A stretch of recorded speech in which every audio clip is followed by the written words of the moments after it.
साल 1973 राजस्थान का श्रीनगर जिला। सुबह के 5 साढ़े 5 बजे होंगे। जिले के सादुल शहर थाने में शिफ्ट चेंज हो रही थी, तभी फ़ोन की घंटी बजी। सिपाही ने फ़ोन उठाया तो पैरों तले ज़मीन खिसक गई। खबर आई कि रात में गुरुद्वारे में 3 लोगों का कत्ल हो गया। पुलिस पहुंची तो देखा कि गुरुद्वारे के सेवादार और 2 बेटे की लाशें ज़मीन पर पड़ी हुई थी।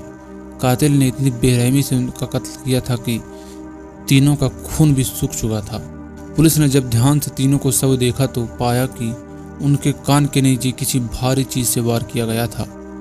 जिसके बाद पुलिस को ये समझते हुए देर नहीं लगी कि इन तीनों का मर्डर का ताल्लुक हत्यारों की उस कड़ी से जुड़ा है जो पिछले कुछ समय से आसपास के इलाकों में दहशत फैलाए हुए हैं। ये एक सीरियल किलिंग थी जिसे कनपटी मार किलर के नाम से मशहूर सीरियल किलर ने अंजाम दिया था।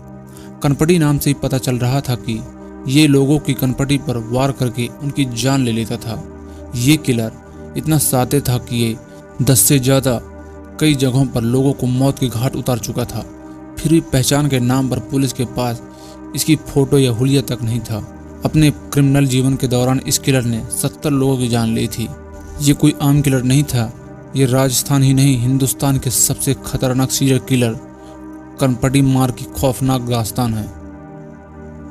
किसी एक इंसान ने अगर कई लोगों की जान ली हो और उन हत्याओं में कोई मोटिव साफ ना हो तो उन्हें सीरियल किलिंग के नाम से जाना जाता है।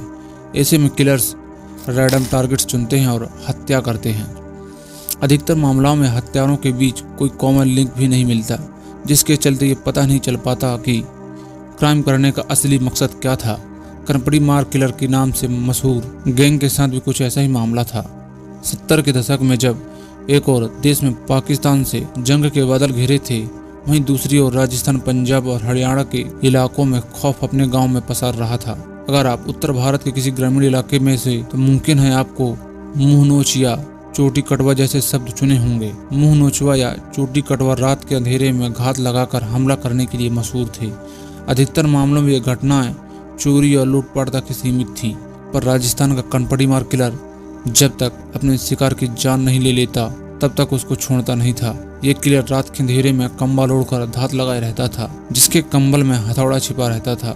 जैसे ही इसे कोई अकेला इंसान मिलता, ये उसके कान के नीचे ठीक हमला करता। कान के ठीक नीचे का हिस्सा नाजुक होता है, ऐसे में हथौड़े में 1-2 बार से वो धराशायी हो जाता था। कनपटी मार एक के बाद एक हमले कर रहा था, लेकिन वो कौन था, कहां से था, इसकी पुलिस को कोई खबर नहीं थी। ये वो दौर था जब सर्विलांस और फॉरेंसिक साइंस जैसी चीज़ों का ज़्यादा चलन नहीं था। कातिल की पहचान के नाम पर पुलिस के पास ना तो कोई नाम था और ना कोई हुलिया।